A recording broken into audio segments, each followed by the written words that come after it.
ढलते भारत की शान।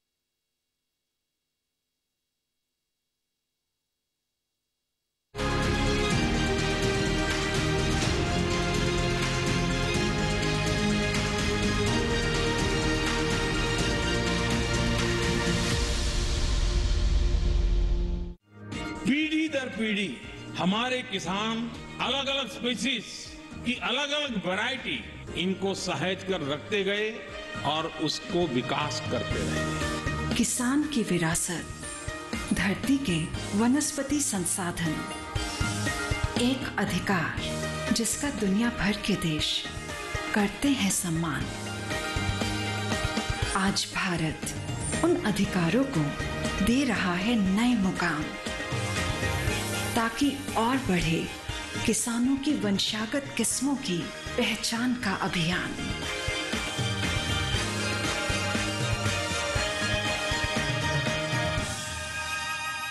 नमस्कार, स्वागत है आपका कृषि दर्शन में। आपके साथ मैं हूं अंजू सिंह।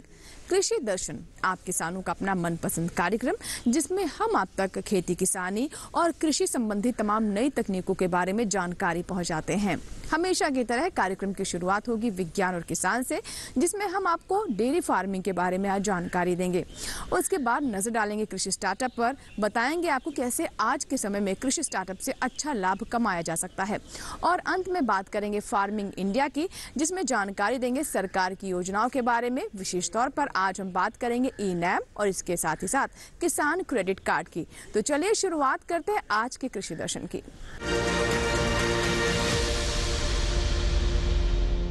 प्रधानमंत्री श्री नरेंद्र मोदी की पहल पर संयुक्त राष्ट्र महासंघ ने वर्ष 2023 को अंतर्राष्ट्रीय मिलेट वर्ष के तौर पर घोषित किया है।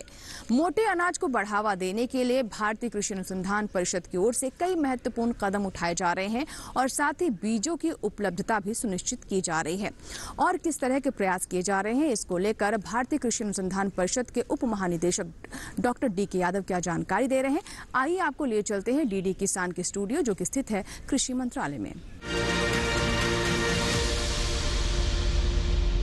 जैसा कि आप सभी जानते हैं कि भारत सरकार के प्रस्ताव को यूनाइटेड नेशन जनरल असेंबली में मार्च 2021 में बहुमत से पास किया गया, जिसमें कि भारत को अंतर्राष्ट्रीय पोषक अनाज वर्ष मनाने के लिए 2023 को चुना गया। और इसी संदर्भ में देश के द्वारा विभिन्न तैयारियां विभिन्न विभागों के द्वारा की जा रही है, जिसमें कि कृषि मंत्रालय उसका पूरे कार्यक्रम का संयोजक है। इसी क्रम में जो किसान भाइयों के लिए जो अंतर्राष्ट्रीय वर्ष 2023 में मुख्य बात है कि आप सभी ज़्यादा से ज़्यादा क्षेत्र में पोषक अनाज, जिसको कि हम मोटे अनाज भी बोलते हैं, मिलेट्स बोलते हैं, उनकी खेती करें। इस संदर्भ में मैं आपको बताना चाहूँगा कि जैसे कि गेहूँ और धान आदि में बहुत ही अच्छी उत्पादकता वाली किस्मों की तरफ किसान जाते हैं और उससे उनको मुनाफा भी अधिक होता है। उसी तरह से इन पोषक अनाजों में भी, मिलेट्स में भी बहुत अच्छी किस्में हमारे आईसीआर के संस्थानों और जो राज्य के कृषि विश्वविद्यालयों के द्वारा विकसित की गई हैं।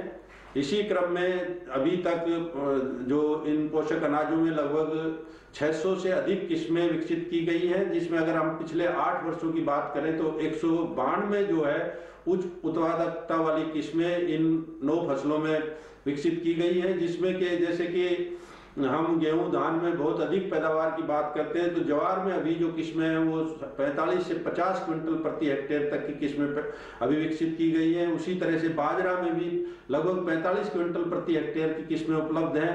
उसी तरह से रागी में जो है वो 3.5 क्विंटल प्रति हेक्टेयर की किस्में उपलब्ध हैं। और जो बाकी मिलेट्स हैं, जैसे कि कोडो मिलेट्स है, प्रोसो मिलेट्स है, फिंगर मिलेट्स है, फॉक्सटेल मिलेट्स है, ब्राउन टॉप मिलेट्स है, उनमें भी 20 से 25 क्विंटल प्रति हेक्टेयर की किस्में जो है वो विकसित की गई हैं। तो किसान भाई अपने पास के कृषि विश्वविद्यालय या जो भारतीय कृषि अनुसंधान संस्थान के जो संस्थान है या कृषि विज्ञान केंद्र में संपर्क करके और सीजन में, जैसे कि आमतौर पर ज्यादातर जो मोटे अनाज है या मिलेट्स है उनकी जो बिजाई है वो वर्षा के समय अभी होगी आने वाले सीजन में, तो वो अच्छी किस्म की पहचान कर उसकी बीज की जो उपलब्धता को इंश्योर करें। और इस बार हमने प्रयत्न किए हैं कि किसानों को जो मिलेट्स हैं उनके बीज की कहीं भी कमी महसूस नहीं हो, तो इन अच्छी किस्मों को लगाकर किसान भाई अंतर्राष्ट्रीय पोषक अनाज वर्ष में अपनी पैदावार और अपना मुनाफा दोनों बढ़ा सकते हैं।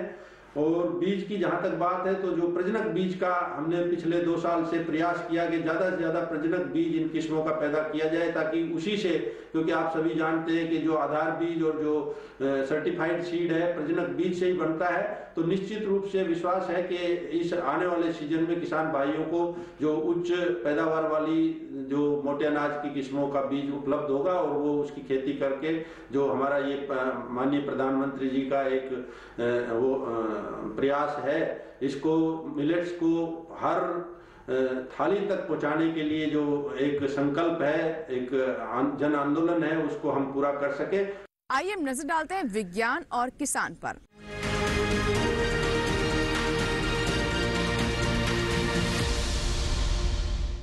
विज्ञान और किसान में आज हम आपको बताएंगे डेयरी फार्मिंग के बारे में।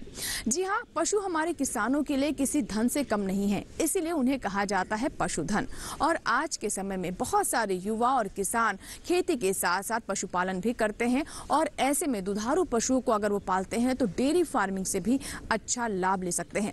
लेकिन कैसे डेयरी फार्मिंग की शुरुआत करें, कौन कौन सी नई तकनीकें हैं जिसका वो इस्तेमाल कर सकते हैं, और कैसे समझे इसका बाजार, आइए डालते हैं आज की हमारी इस रिपोर्ट पर नजर।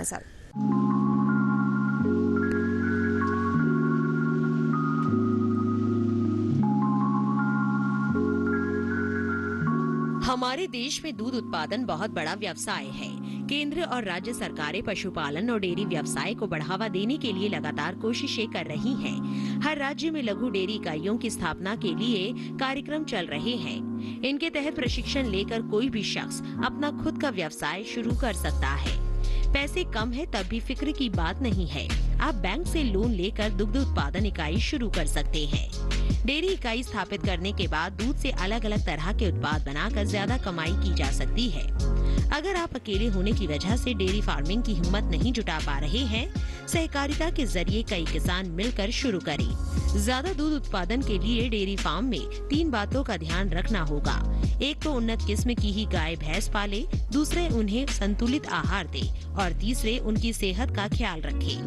भारत में देसी नस्लों के साथ साथ संकर और विदेशी नस्लें भी पाली जा रही है, लेकिन विदेशी नस्लें भारतीय जलवायु के अनुरूप नहीं है, जिससे उनके बीमार होने की संभावना ज्यादा रहती है।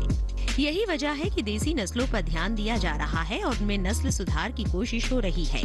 नस्ल सुधार से देसी गायों की दुग्ध उत्पादन क्षमता बढ़ जाएगी। दूसरी ओर जब भी गाय भैंस खरीदने जाए तो पहले ही उनकी उत्पादन क्षमता का पता लगा ले, बीमारियों के बारे में पूछ ले और उसके थन वगैरह चेक कर ले। जिस जगह पर आप गाय भैंस बांध रहे हैं वो साफ हो, सूखी हो और आरामदायक भी। जगह ऐसी चुने जहां पशु ज्यादा गर्मी और सर्दी से बच सके। चारा देते समय 2 पशुओं के बीच पर्याप्त दूरी रखें। एक पशु के लिए 5.5 फुट चौड़ी और 10 फुट लंबी जगह चाहिए। अगर आप कारोबार के लिए व्यवसाय करना चाहते हैं तो शहर के आसपास के इलाकों में डेयरी इकाई की स्थापना करें। दुधारू पशुओं में संतुलित आहार बहुत जरूरी है, क्योंकि इसमें प्रोटीन, सोडियम, लोहा, जस्ता, आयोडीन और विटामिन ए पर्याप्त मात्रा में होता है। संतुलित आहार में 1/3 अनाज, 1/3 दलहन और 1/3 तिलहन होना चाहिए। पशुओं को हरा चारा जरूर खिलाएं, क्योंकि इसमें प्रोटीन, कैल्शियम और फास्फोरस होता है, जो पशु के दूध में बढ़ोतरी कर देता है, जबकि विटामिन ए पशु को बीमारियों से बचाता है। विटामिन ए की कमी से पशुओं में बांझपन और गर्भपात की भी समस्या आ जाती है। अपने फार्म पर ही संकर नस्लें पैदा कर सकते हैं। इसके लिए कृत्रिम गर्भाधान की सुविधा उपलब्ध है। कृत्रिम गर्भाधान से सांड पालने पर होने वाले खर्चों से बचा जा सकता है। संकर गाय 18 से 20 माह में वयस्क हो जाती हैं। यह औसतन 14 से 15 माह के अंतराल पर बच्चा देती है। वैसे आप चाहे तो 12 महीने में भी बच्चा ले सकते हैं। संकर गाय 8 से 10 लीटर दूध देती है। इनके नर ज्यादा मजबूत होते हैं। उन्हें आप खेती में या माल ढुलाई में इस्तेमाल कर सकते हैं। तो देखा आपने कि अगर व्यवसायिक तौर पर आप डेयरी फार्मिंग अपनाते हैं तो इससे कितना लाभ हो सकता है और साथ ही हमारे किसानों की, हमारे पशुपालकों की आय में वृद्धि भी हो सकती है। इसी के साथ यहाँ वक्त एक छोटी सी ब्रेक का, लेकिन ब्रेक के बाद जब वापस आएंगे तो बात करेंगे कृषि स्टार्टअप की। कहीं मत जाइएगा, देखते रहें कृषि दर्शन।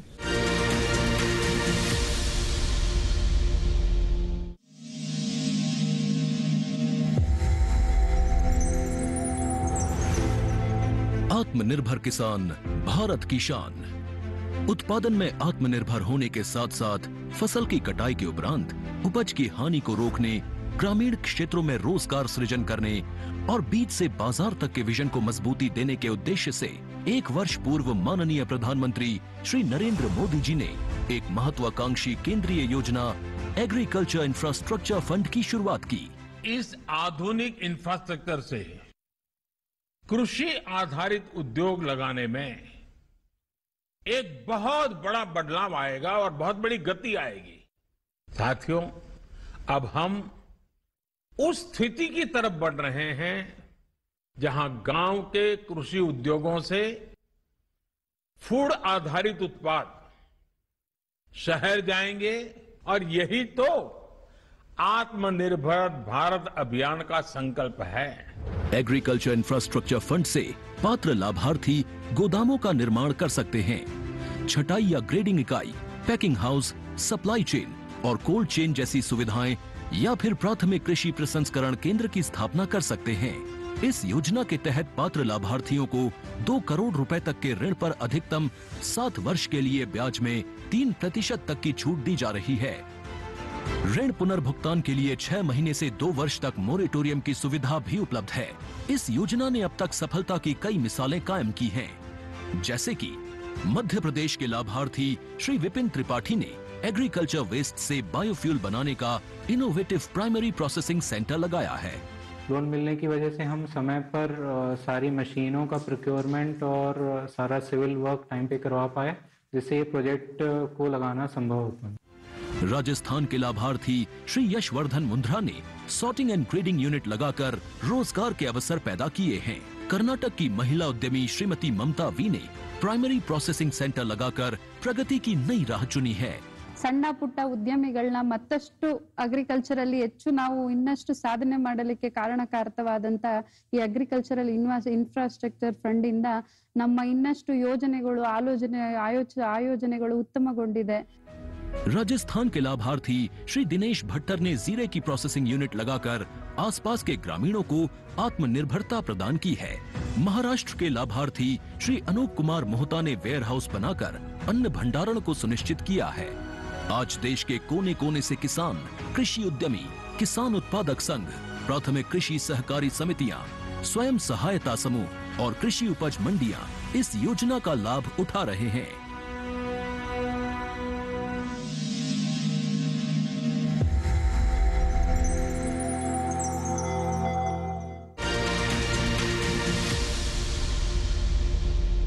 ब्रेक के बाद एक बार फिर आपका स्वागत है। आप देख रहे हैं कृषि दर्शन। आइए अब नजर डालते हैं कृषि स्टार्टअप पर।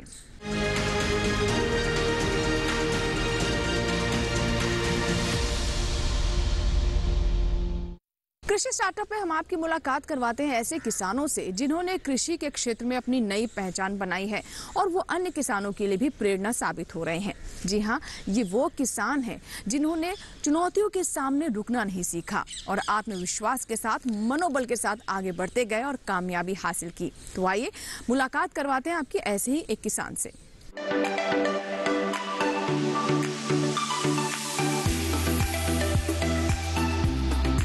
मुकेश यादव फरीदाबाद के छोटे से गांव मांझावाली में रहने वाले एक सफल किसान हैं।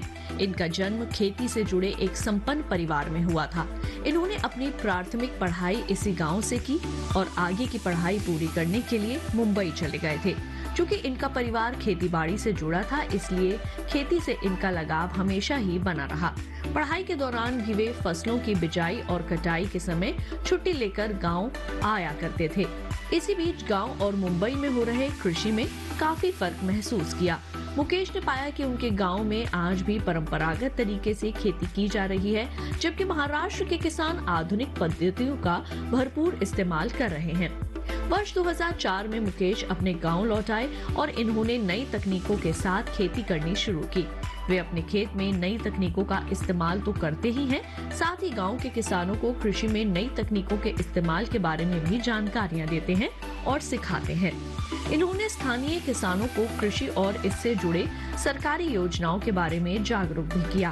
अपने खेतों में इलेक्ट्रॉनिक लेवलर चलाकर खेतों को समतल किया, जिससे उपज तो अच्छी हासिल हुई ही, साथ ही मजदूरों की संख्या भी घटी। फसलों को जानवरों से बचाने के लिए मुकेश ने अपने खेत में सोलर फेंसिंग भी कराया। इन नई तकनीकों को खुद इस्तेमाल किया और किसानों को भी इन्हें अपनाने के लिए प्रेरित किया, जिससे किसान की लागत में कमी आई, सिंचाई में पानी की बचत हुई, बिजली कम खर्च होने लगी। यानी मुकेश यादव के प्रयासों से किसानों को फायदा होने लगा। इन्होंने किसानों की आय बढ़ाने के उद्देश्य से पॉपुलर की खेती करने के लिए प्रेरित किया। मुकेश यादव ने गेहूं की उन्नत प्रजातियां जैसे HD 2851, HD 2912, WR 544 को अपनाया। साथ ही धान की पूसा बासमती 1, पूसा बासमती 1121, पूसा 2511 का फसल चक्र अपनाकर अच्छा उत्पादन हासिल किया। इसके अलावा इन्होंने गेहूं के बीज का उत्पादन भी किया, जिससे इनकी आय में काफी इजाफा हुआ है। इनके द्वारा उत्पादित बीजों को फरीदाबाद और पलवल के किसानों ने अपनाया, जिसे मुकेश अपनी सफलता मानते हैं। मुकेश यादव ने गेहूं, धान और गन्ना फसल के चक्र के साथ वर्मी कंपोस्ट और ट्राइकोडर्मा का प्रयोग किया। इससे पानी की 20 से 40% की बचत हुई। साथ ही फसलों में खरपतवारनाशी के प्रयोग को 60% से घटाकर 20% कर दिया। इससे इनकी भूमि की उर्वरा शक्ति तेजी से बढ़ी और साथ ही उनकी आय भी दोगुनी हो गई। अपने क्षेत्र के किसानों को तकनीक से वाकिफ करवाने के लिए मुकेश ने खुद नई तकनीकों को अपनाया। इन्होंने धान की SRI तकनीक से बीज, खाद और रसायनों की बचत की। इन्होंने गहरी जुताई और सूक्ष्म सिंचाई तकनीक से फलों और सब्जियों के उत्पादन में भी अच्छी पैदावार हासिल की। किसानों को नई तकनीक से परिचित कराने और भारतीय कृषि अनुसंधान परिषद की नवीनतम प्रजातियों को मुकेश यादव ने किसान क्लबों द्वारा दूसरे किसानों तक पहुंचाया। मुकेश यादव ने अनुसंधान परिषद की नई तकनीकों का किसानों के बीच खूब प्रचार प्रसार किया और इस सब के पीछे मकसद यही था कि किसान आगे बढ़ें और खेती को व्यावसायिक तरीके से करें, ताकि उनका जीवन स्तर बेहतर हो सके। कृषि के क्षेत्र में उल्लेखनीय योगदान के लिए मुकेश यादव को अनेक सम्मानों से नवाजा गया है।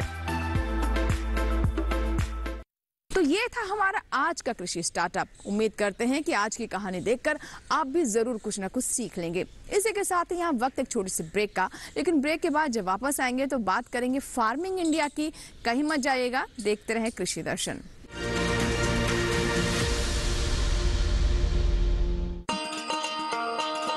किसान भाइयों, गांठ बांध लो, गांठ बांध लो। बात बहुत है काम की, समृद्धि के पैगाम की। मिट्टी के मिजाज को समझो, मिट्टी के हर राज को समझो। मिट्टी की तुम जांच कराओ, मुफ्त सॉइल हेल्थ कार्ड ले जाओ। कभी मुनासिब बीज लगाओ, सही किस्म की खाद ले आओ। जितनी जरूरी उतनी डालो, सही मात्रा खुद पहचानो। इसको अपना मंत्र बना लो, मिट्टी की सेहत को जानो। बात बहुत है काम की, कम लागत अधिक वरदान की। किसान भाइयों, गांठ बांध लो। आज ही मिट्टी की जांच कराएं। राज्य सरकार के कृषि अधिकारी से संपर्क करें और मुफ्त में सॉइल हेल्थ कार्ड पाएं। कृषि और किसान कल्याण मंत्रालय द्वारा किसान हित में जारी। ब्रेक के बाद एक बार फिर आपका स्वागत है। आप देख रहे हैं कृषि दर्शन। आइए अब नजर डालते हैं फार्मिंग इंडिया पर।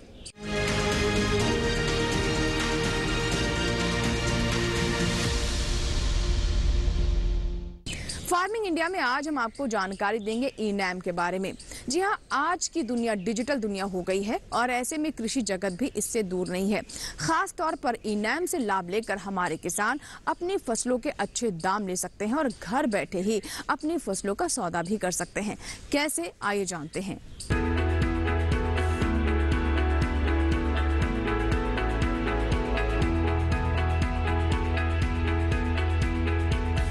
ई-नाम के जरिए आप घर बैठे न केवल एपीएमसी से जुड़ी किसी भी मंडी में चल रहा भाव मालूम कर सकते हैं, बल्कि अपनी फसल का सौदा कर सकते हैं और घर बैठे समय पर बिकी हुई फसल का भुगतान भी पा सकते हैं।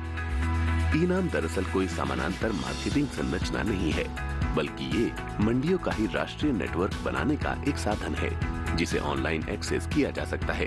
पुरानी मंडी व्यवस्था में किसान सिर्फ मंडी में ही फसल बेच सकता था, लेकिन ई-नाम के माध्यम से वो मंडी के बाहर भी फसल बेचने के लिए आजाद है।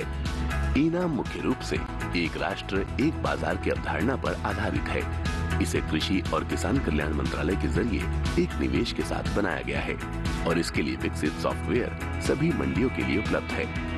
ऐसी मंडियां जो राज्य मंडी अधिनियम के नियमों के अनुरूप राष्ट्रीय नेटवर्क में शामिल होने के लिए सहमत हों। अगर किसी किसान को स्थानीय मंडी में बेहतर भाव नहीं मिल रहे हैं, तो वो दूसरी मंडी का रुख कर सकता है। यहाँ तक कि वो अपने राज्य के बाहर भी फसल बेच सकता है। शुरुआत में सिर्फ 21 मंडियों को ही इसमें शामिल किया गया था और सिर्फ चुनिंदा फसलों की ही बिक्री होती थी, लेकिन आज 18 राज्यों और 3 केंद्र शासित प्रदेशों की 1000 मंडियां इसमें शामिल हो चुकी हैं, जहां 175 फसलों को खरीदा और बेचा जा सकता है।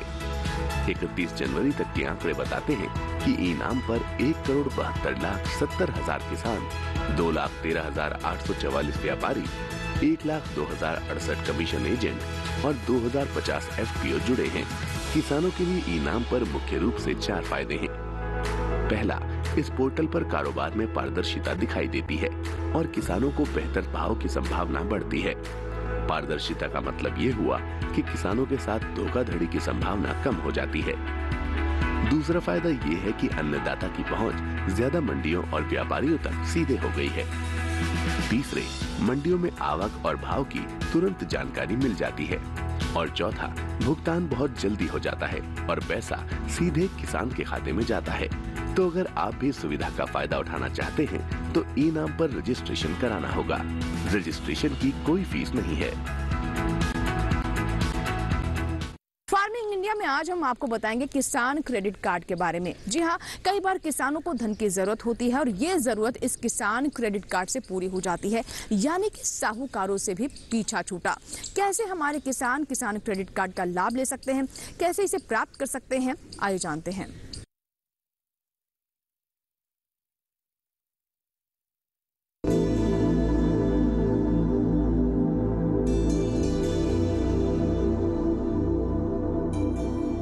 किसान क्रेडिट कार्ड योजना 1998 में शुरू की गई थी। इसका उद्देश्य किसानों को कृषि गतिविधियों के लिए बिना किसी बाधा के समय पर ऋण उपलब्ध कराना था। भारत सरकार किसान क्रेडिट कार्ड के तहत किसानों को ब्याज पर 2% की आर्थिक सहायता देती है और समय पर ऋण चुकाने वाले किसानों को 3% की प्रोत्साहन छूट देती है। इस तरह केसीसी पर सालाना ब्याज दर 4% आता है। सभी योग्य किसानों को उनके कृषि कार्यों के लिए आसानी से और समय पर कृषि ऋण प्रदान किए जाएं, ये सुनिश्चित करने के लिए सरकार ने किसान क्रेडिट कार्ड योजना शुरू की। इसका उद्देश्य किसानों को कृषि के लिए उत्पादक सामग्रियों जैसे बीज, उर्वरक और कीटनाशक आदि खरीदने के लिए सक्षम बनाना है। सरकार ने किसानों के हित में बड़े कदम उठाते हुए 2019 में केसीसी में ब्याज दर में आर्थिक सहायता का प्रावधान शामिल करते हुए इसका लाभ डेयरी उद्योग समेत पशुपालकों और मछली पालकों को भी देने की व्यवस्था सुनिश्चित की है। किसान क्रेडिट कार्ड के दायरे में किसानों को लाने के लिए फरवरी 2020 से एक विशेष अभियान चलाया जा रहा है। वर्ष 2012 से केसीसी योजना को और सरल बनाया गया है। इसके तहत लाभार्थियों को एटीएम सक्षम डेबिट कार्ड के प्रावधान सहित एक बार में दस्तावेजीकरण की सुविधा, सीमा में निर्माण लागत में वृद्धि और सीमा के भीतर कितनी भी संख्या में निकासी आदि की सुविधाएं दी गई हैं। सार्वजनिक क्षेत्र के बैंकों और नाबार्ड से प्राप्त सूचना के अनुसार इस अभियान के तहत 29 जनवरी 2021 तक देश भर के किसानों को 1.76 लाख करोड़ रुपए की खर्च सीमा के साथ 187.03 लाख केसीसी स्वीकृत किए गए हैं। किसान क्रेडिट कार्ड की वजह से किसान अपनी फसल का बीमा भी करवा सकते हैं। जिस किसी भी कारण से अपनी फसल नष्ट होने पर उनको मुआवजा भी दिया जाता है, जैसे बाढ़ की स्थिति में फसल का डूब के नष्ट हो जाना या सूखा पड़ने पर फसल का जल जाना आदि सुविधाओं में यह किसान क्रेडिट कार्ड बहुत ही ज्यादा काम आता है। इसकी वजह से किसान लाभ उठा सकते हैं। सस्ती ब्याज दर पर लोन उपलब्ध कराने के इस अभियान से न सिर्फ किसानों की आय में बढ़ोतरी होगी, बल्कि इससे ग्रामीण अर्थव्यवस्था को मजबूती मिलेगी और कृषि तथा इससे जुड़े क्षेत्रों में उत्पादन बढ़ेगा। साथ ही हमारे देश के लिए खाद्य सुरक्षा सुनिश्चित करने की दिशा में भी इस मुहिम की विशेष भूमिका होगी। अनंत असीम प्रकृति और उसमें निहित जीवन के रहस्यों के गूढ़ स्रोत, प्लांट जेनेटिक रिसोर्स। अपनी बायोडायवर्सिटी के संरक्षण और संवर्धन के लिए भारत पूरी तरह संवेदनशील है। वैज्ञानिक दृष्टि और समृद्ध कृषि परंपरा के साथ भारत जैविक विविधता के संरक्षण के लिए प्रतिबद्ध है।